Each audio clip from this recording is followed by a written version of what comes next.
Hello friends, welcome back to my channel Shaina Goyal. So friends, we are continuing with our series of CDP Child Development and Pedagogy को हम continue कर रहे हैं.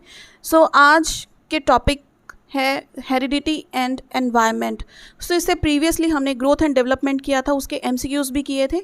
सो अगर आपने वो वीडियो मिस की है तो वो अब डेफिनेटली चेक कीजिएगा, क्योंकि उसमें सारे हम जो ग्रोथ एंड डेवलपमेंट के कॉन्सेप्ट्स हैं वो कर चुके हैं. सो हेरिडिटी एंड एनवायरनमेंट आज इस वीडियो में हम कवर करेंगे. क्या इन्फ्लुएंस है हेरिडिटी एंड एनवायरनमेंट का, नेचर वर्सेस नर्चर का टॉपिक करेंगे, एंड देन ट्विंस का जो कंसेप्ट है वो कंप्लीट हम इस वीडियो में कवर करने वाले हैं. So today is day 5 of our series CDP. So friends, before I start with the video, अगर आप चैनल पर नए हैं तो इसे सब्सक्राइब कर लीजिए और साथ ही में क्लिक कर दे बेल आइकन पर, ताकि मेरे आने वाली वीडियोज़ की नोटिफिकेशन आपको सबसे पहले अपने फ़ोन पर ही मिल जाए. So now starting with heredity and environment.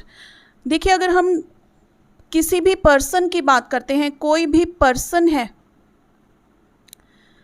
Person है वो दो चीज़ों से मिलकर बना है. उसको कहते हैं, एक है हेरिडिटी, सेकंड है एनवायरनमेंट.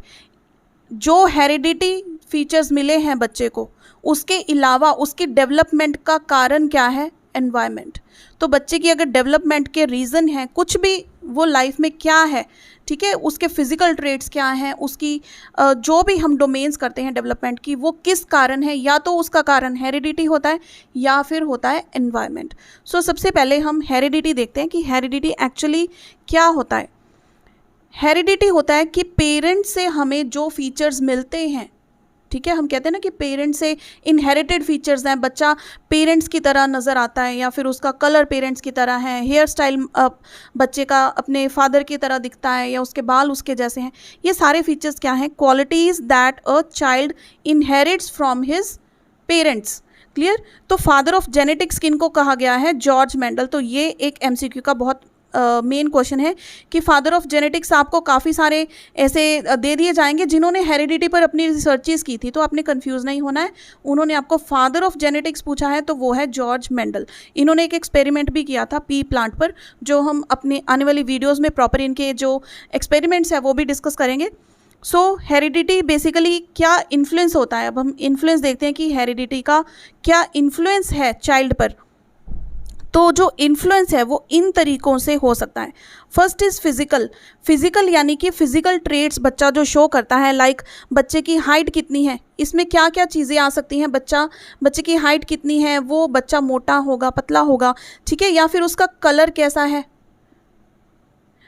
मदर अगर फेयर है तो डॉटर भी कई बार फेयर हो जाती है, तो हम कहते हैं बिल्कुल अपने माँ जैसी नज़र आती है, उसका कलर वैसा है. या फिर हेयर का टेक्सचर कैसा है ना. अगर मदर की हेयर ब्राउन है तो ज़रूरी नहीं है कि बच्चे के भी ब्राउन हो, लेकिन अगर उसके ब्राउन हेयर होते हैं तो हम कहते हैं कि बच्चे के जो हेयर्स हैं वो अपनी माँ पर गए हैं या फिर अपने फादर पर गए हैं.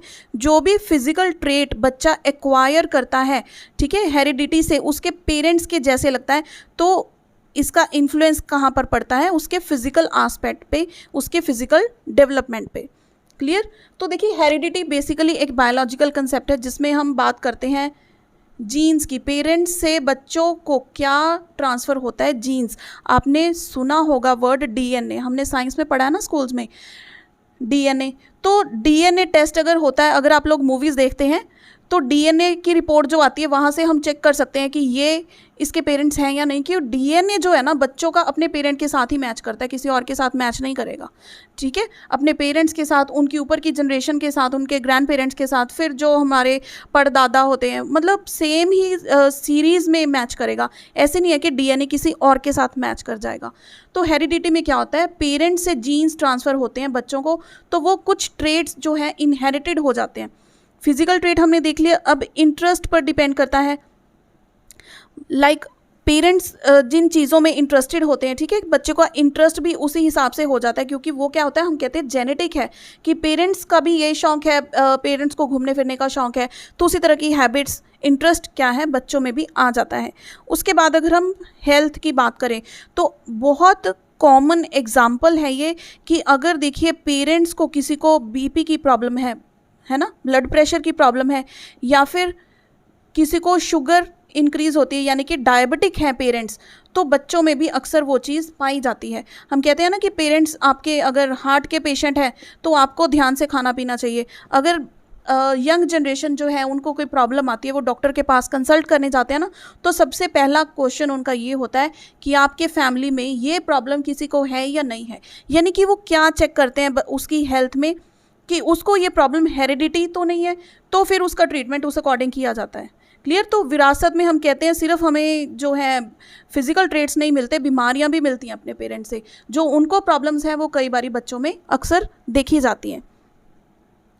देन है लर्निंग। लर्निंग पर क्या प्रभाव पड़ता है हेरिडिटी का? अगर हम कहते हैं कि पेरेंट्स इंटेलिजेंट हैं तो बच्चा भी क्या है, इंटेलिजेंट हो सकता है, ज़रूरी नहीं है, लेकिन ये क्या है, फीचर्स इनहेरिट किए जा सकते हैं। और देखिए इंटरेस्ट में एक चीज़ हमने मिस कर दी। फॉर एग्जांपल ये हमारी लाइवलीहुड के साथ भी मेल खाता है कि अगर पेरेंट्स डॉक्टर हैं तो आपने देखा होगा अक्सर 90% चांसेस होते हैं कि उनके जो बच्चे होते हैं ना वो भी डॉक्टर फील्ड में जाते हैं। उनका इंटरेस्ट, उनका ध्यान उधर चला जाता है। अब जो फिल्म स्टार्स हैं, फिल्म स्टार्स के बच्चे भी क्या हैं, फिल्म स्टार बनते हैं ज़्यादातर। Exceptional cases are always there. हम ज़्यादातर डिस्कस कर रहे हैं कि क्या होता है, बच्चे का इंटरेस्ट जो है उसी तरफ बढ़ जाता है जिस तरह का पेरेंट्स का कल्चर होता है। देन हम लर्निंग की बात कर रहे थे, तो अगर पेरेंट्स इंटेलिजेंट है, ठीक है, तो बच्चे भी क्या होंगे, इंटेलिजेंट होंगे। अगर पेरेंट्स सपोज समझ लीजिए डल हैं, तो हो सकता है बच्चों का दिमाग भी डम्ब हो जाए। तो ये फीचर्स भी क्या है, हमें विरासत में मिल सकते हैं हेरिडिटी से। Then is personality. पर्सनैलिटी बच्चों की कैसी होगी, ओवरऑल पर्सनैलिटी की बात हम कर रहे हैं, तो लुक वाइज, बोलने का तरीका क्या होता है बच्चों का, ठीक है, सोशली किस तरह से हम बिहेव करते हैं, काफ़ी सारे फैक्टर्स आ जाते हैं पर्सनालिटी में। तो पर्सनालिटी ट्रेट पर भी इन्फ्लुएंस पड़ता है हेरिडिटी का।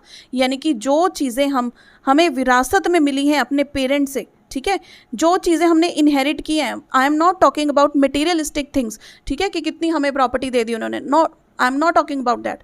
हम हेरिडिटी बात करें जो हमें जीन से मिली है। जब हमारा जन्म हुआ था तो उस टाइम पे हमें हेरिडिटरी पेरेंट से क्या चीज़ें विरासत में मिली हैं, वो होती हैं, फिजिकल ट्रेट मिलते हैं, इंटरेस्ट बच्चों का होता है, हेल्दी हैं या नहीं है, वो चीज़ें हमें पेरेंट से मिलती हैं। फिर लर्निंग जो एबिलिटी होती है बच्चों की वो डिपेंड करती है, इन्फ्लुएंस होता है हेरिडिटी का उस पर। फिर पर्सनालिटी ट्रेट्स पर भी काफ़ी सारा इसका इन्फ्लुएंस होता है। क्लियर। अब अगर हम बात करें एनवायरनमेंट की, देखिए मैंने कहा था कि बच्चे की डेवलपमेंट क्या है, हेरिडिटी है और एनवायरनमेंट है। ये दो फैक्टर से मिलके जो है डेवलपमेंट बनती है। और ये इन दोनों का रिलेशन क्या है, product of heredity and environment. आपने देखी होगी प्रिंसिपल्स ऑफ डेवलपमेंट में हमने किया था, डेवलपमेंट क्या होती है, development is equal to heredity into environment, इन दोनों का प्रोडक्ट होती है। क्लियर।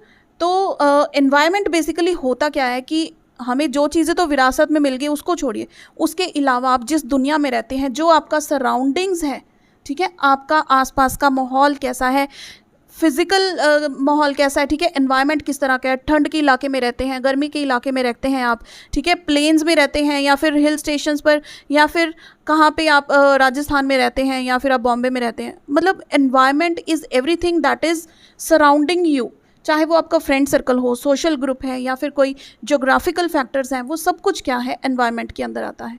ये दोनों चीज़ें ही बच्चे की डेवलपमेंट में इफ़ेक्ट डालती हैं। अब रॉस ने भी क्या कहा है, environment is an outsider person who affects us. तो ये क्वेश्चन आया हुआ है कि ये वाली चीज़, ये जो है environment is an outsider person who affects us, ये किसने कहा है, तो आपको नाम दे दिए जाएंगे। तो ये कहा है रॉस ने, बहुत फेमस, ये काफ़ी बारी आ चुकी है ये डेफिनेशन कह लीजिए, या फिर एनवायरनमेंट के रिलेटेड इन्होंने जो बात कही है। Now if we see about the nature versus nurture, ठीक है, हेरिडिटी एंड एनवायरनमेंट के अंदर ही है नेचर और नर्चर। नेचर है, हम कहते हैं ना कि बच्चे की नेचर कैसी है, यानी कि उसको heredity, nature is related to heredity, क्या ट्रेड्स उसको हेरिडिटी में मिले हैं। अब देखिए ये चीज़ स्टैटिक होती है, जो चीज़ें पेरेंट्स से मिलनी है वो स्टैटिक है, बिल्कुल उसमें कोई भी चेंजेस नहीं आ रही हैं। लेकिन नर्चर क्या होता है कि आपका पालन पोषण किस तरह से किया जा रहा है, अपब्रिंगिंग कैसी है आपकी, ठीक है, तो ये चीज़ क्या है, डायनामिक होती है। आप सपोज़ आप अभी एक जगह पर रह रहे हैं, आपके पेरेंट्स की वो जॉब करते हैं, उनकी ट्रांसफ़र हो गई, तो आप कहीं दूर जाकर शिफ्ट हो गए, तो आपका एनवायरनमेंट चेंज हो गया ना वहाँ से। आपका सोशल सर्कल चेंज हो गया, आपका जोग्राफिकल फैक्टर चेंज हो गया, हो सकता है क्लाइमेटिक कंडीशंस भी चेंज हो जाएं, तो ये क्या है, डायनामिक होता है। लेकिन नेचर, आप कहीं भी चले जाएं, दुनिया के किसी कोने में चले जाएं, वहाँ पे जाके आपको जो हेरिडिटरी फीचर्स मिले हैं ना अपने पेरेंट्स से, वो कहीं भी चेंज नहीं होने वाले हैं। ठीक है, समझ में आ गई ये चीज़। नेचर क्या है, हेरिडिटी के साथ रिलेटेड है। हेरिडिटी के जो भी सारे कंसेप्ट आते हैं वो किसके अंडर आ जाते हैं, नेचर के अंडर। उसके बाद नर्चर होता है कि आपकी अपब्रिंगिंग कैसी है, आपका पोषण कैसे हुआ है, that is the dynamic factor. I hope this is clear. अब हम देखते हैं कि जो ट्विन्स होते हैं या फिर इसमें जो क्रोमोसोम्स होते हैं, वो सारा फंडा हम अभी इसमें चेक कर लेते हैं। सो देखिए, क्रोमोसोम्स इन ह्यूमन बींग्स कितने होते हैं, 46 क्रोमोसोम्स होते हैं। ये है नंबर ऑफ क्रोमोसोम्स। दो चीज़ें देखिए, इस पे क्वेश्चन आता है बच्चों का ना, गलत हो जाता है। क्यों गलत होता है कि वो क्वेश्चन को ध्यान से नहीं पढ़ते हैं। क्रोमोसोम्स अगर पूछा जाए तो वो 46 हैं। अगर हम बात करें पेयर्स की, पेयर्स कितने होते हैं, पेयर मतलब दो को जोड़कर, तो इसका हाफ क्या हो गया, 23 pairs of chromosomes are present in each male और फीमेल। ठीक है, चाहे वो मेल है चाहे फीमेल है, दोनों में कितने पेयर्स ऑफ क्रोमोसोम्स होते हैं, 23। ठीक है, समझ में आ गई ये चीज़। अब देखिए, जो तो होते हैं 22 पेयर्स, पहले 22 पेयर्स होते हैं, इनको हम बोलते हैं ऑटोसोम्स। ऑटोसोम्स बोलते हैं क्योंकि ये क्या होते हैं, सेम होते हैं मेल और फीमेल में। ठीक है, 22 पेयर सेम होते हैं। लेकिन जो 23rd पेयर है, हम कहते हैं ना कि जो न्यू बॉर्न बेबी है वो गर्ल है या बॉय है, वो किस पर डिपेंड करता है, इसी 23rd पेयर पर। क्योंकि इसको हम क्या कहते हैं, सेक्स क्रोमोसोम। क्योंकि इसी पेयर पर डिपेंड करता है कि जो चाइल्ड आने वाला है वो मेल होगा या फीमेल होगा। ठीक है, अब देखिए, मेल, अगर हम क्रोमोसोम्स की बात करें, जो मेल पर्सन होते हैं उनके पास दोनों तरह के क्रोमोसोम होते हैं, एक्स भी होता है, वाई भी होता है। यानी कि उनके पास पेयर्स कितने होते हैं, एक्स एक्स भी बना सकते हैं वो पेयर, उनका एक्स वाई भी हो सकता है। ठीक है, दोनों तरह के पेयर हो सकते हैं। लेकिन अगर हम फीमेल्स की बात करें, फीमेल्स के पास सिर्फ एक्स क्रोमोसोम्स होते हैं। तो आजकल तो काफ़ी एजुकेटेड पीढ़ी आ चुकी है, ये चीज़ें पता है। लेकिन पुराने टाइम में क्या होता था कि अगर गर्ल चाइल्ड एक फैमिली में बार बार आ रही है तो वो फीमेल्स को दोष दिया जाता था कि मेल चाइल्ड क्यों नहीं आ रहा है ना। तो उनको बता दो ज़रा जाकर कि मेल चाइल्ड आपके मेल के कारण नहीं आ रहा है, क्योंकि क्रोमोसोम्स कौन एग्जिबिट करता है, मेल वाले, मेल ही एग्जिबिट कर सकता है। फीमेल्स के पास सिर्फ गर्ल चाइल्ड के क्रोमोसोम्स होते हैं। यानी कि एक्स किसके लिए होता है, गर्ल के लिए, और वाई क्रोमोसोम किसके लिए रिस्पॉन्सिबल होता है, बॉय के लिए। तो फीमेल्स के पास सिर्फ गर्ल क्रोमोसोम्स होते हैं और मेल के पास दोनों क्रोमोसोम्स होते हैं, एक्स एंड वाई। क्लियर। तो ड्यूरिंग द टाइम ऑफ हम कह सकते हैं कि रिप्रोडक्शन जब होती है, तो अगर देखिए एक्स और एक्स क्रोमोसोम मिलते हैं, ठीक है, मेल का एक्स क्रोमोसोम एंड फीमेल का एक्स क्रोमोसोम, तो क्या रिजल्टेंट होगा, गर्ल चाइल्ड।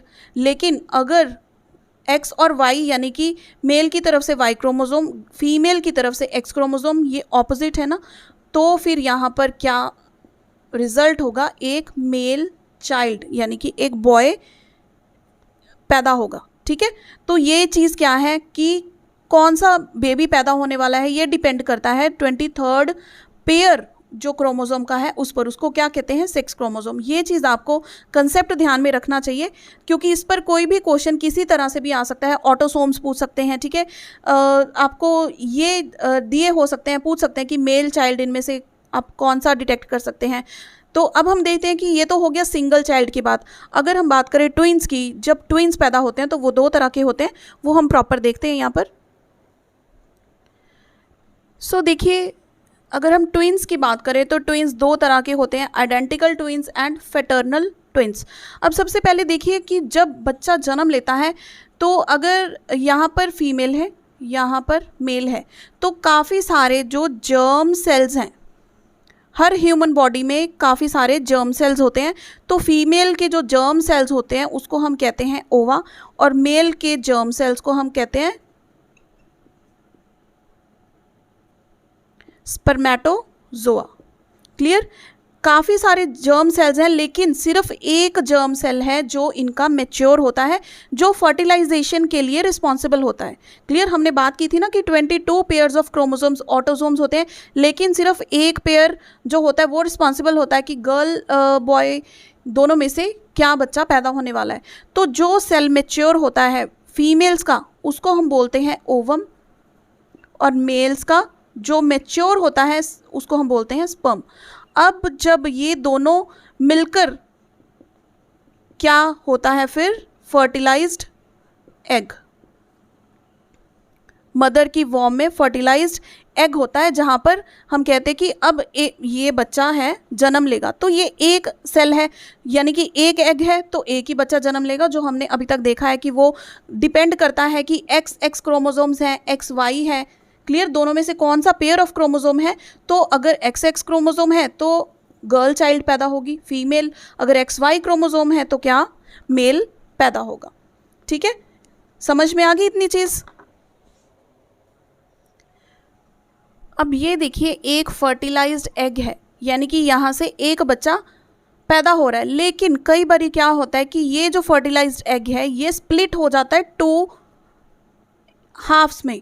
तो ये क्या है? एक एग, और ये क्या है? Another egg. ये अपना अपना एक इंडिविजुअल बना लेते हैं। तो यहाँ पर क्या कंसेप्ट आता है हमारा? ट्विंस का। क्लियर? क्या होता है कि एक एग होता है, लेकिन अगर वो इनके स्प्लिट हो जाता है, कई बारी चांसेस होते हैं कि वो एग स्प्लिट हो जाता है, तो ये एक अपना इंडिविजुअल बन गया, ये अलग से अपना इंडिविजुअल बन गया। अब ये दोनों क्या हो गए? ट्विंस, जो हम अब देखने वाले हैं। अब क्या होता है कि ये जो दोनों अपने इंडिविजुअल अलग अलग बन गए, तो ये कई बारी क्या होता है? आइडेंटिकल ट्विंस भी हो सकते हैं, या फिर ये फ्रेटर्नल ट्विंस भी हो सकते हैं। क्लियर? इतनी चीज़ क्लियर हो गई। अब हम देखेंगे identical twins and fraternal twins. अगर आप इसके बारे में और डिटेल देखना चाहते हैं तो वो आपको 9th क्लास की साइंस की बुक में थोड़ा और ज़्यादा डिटेल से इसके बारे में पता लग सकता है। तो आइडेंटिकल ट्विंस क्या होते हैं? ज़्यादातर जो आइडेंटिकल ट्विंस होते हैं, इनका जो जेंडर होता है, हम कहते हैं कि मेल मेल या फिर फीमेल फीमेल।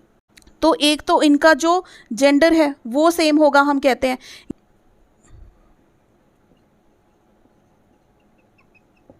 अगर दोनों सिमिलर हैं तो उनकी जो लुक है वो भी सिमिलर होती है, हैबिट्स सेम हो सकती हैं। ठीक है? आइडेंटिकल ट्विंस के फीचर्स क्या हैं? एक तो उनका जेंडर जो है वो सेम हो सकता है, वो सेम होता है। ठीक है? जो लुक है वो भी ऑलमोस्ट सिमिलर होती हैं, हैबिट्स भी बहुत सिमिलर होती हैं। लेकिन अगर हम फ्रेटर्नल ट्विंस की बात करें तो उसमें क्या है? वो डिफरेंट जाइगोट से बनते हैं। फ्रेटर्नल ट्विंस किससे बनते हैं? डिफरेंट जाइगोट से। आइडेंटिकल ट्विंस बनते हैं 1 सिंगल जाइगोट से। तो इसमें क्या होता है? ये क्या हो सकते हैं? ये ज़रूरी नहीं है कि डिफरेंट हो इनका जेंडर, मेल मेल हो सकता है, मेल फीमेल हो सकता है, या फिर दोनों फीमेल्स हो सकती हैं। फ्रेटर्नल ट्विंस में कुछ नहीं कहा जा सकता कि ये कौन से दोनों ट्विंस होंगे। या तो गर्ल बॉय, बहन भाई की जोड़ी बन सकती है, दोनों भाई हो सकते हैं और दोनों बहनें हो सकती हैं। क्लियर? दोनों गर्ल चाइल्ड हो सकती हैं। तो इसमें क्या कह सकते हैं हम? इनकी लुक सेम हो भी सकती है, नहीं भी। इसमें किसी चीज़ की कोई एश्योरिटी नहीं है। कोई भी फीचर शो हो सकते हैं, कोई भी ट्रेट हो सकते हैं, हैबिट सेम भी हो सकती हैं, डिफरेंट भी हो सकती हैं। क्लियर? लेकिन जो आइडेंटिकल ट्विंस हैं, इसमें वो ट्विंस क्या हैं? दोनों सेम जेंडर के होते हैं, उनकी लुक वाइज भी वो दोनों सेम होते हैं, और उनकी जो हैबिट्स हैं वो भी बिल्कुल सेम एग्जिबिट करते हैं हैबिट्स। क्लियर? यहाँ तक ये चीज़ सारी समझ में आ गई तो मुझे कमेंट करके बताओ कि ये चीज़ आपको सारी समझ में आ चुकी है, क्योंकि यहाँ पर हमारा आज का टॉपिक होता है बच्चों कंप्लीट, और हम अपने नेक्स्ट टॉपिक में इसके रिलेटेड जो भी सारे एक्सपेरिमेंट्स, थ्योरीज़ हैं, क्लियर, तो वो हम सारी थ्योरीज इसमें करेंगे, चाहे वो मेंडल थ्योरी है, डार्विन थ्योरी है। ठीक है? सारी 4-5 थ्योरीज़ हैं, वो हम इसमें नेक्स्ट वीडियोस में कवर करने वाले हैं। सो फ्रेंड्स, वीडियो को ज़्यादा से ज़्यादा लाइक कीजिए, शेयर कर दीजिए अपने दोस्तों के साथ जो भी प्रिपरेशन कर रहे हैं किसी भी टेट के पेपर की। So friends, see you in the next video. Till then keep watching.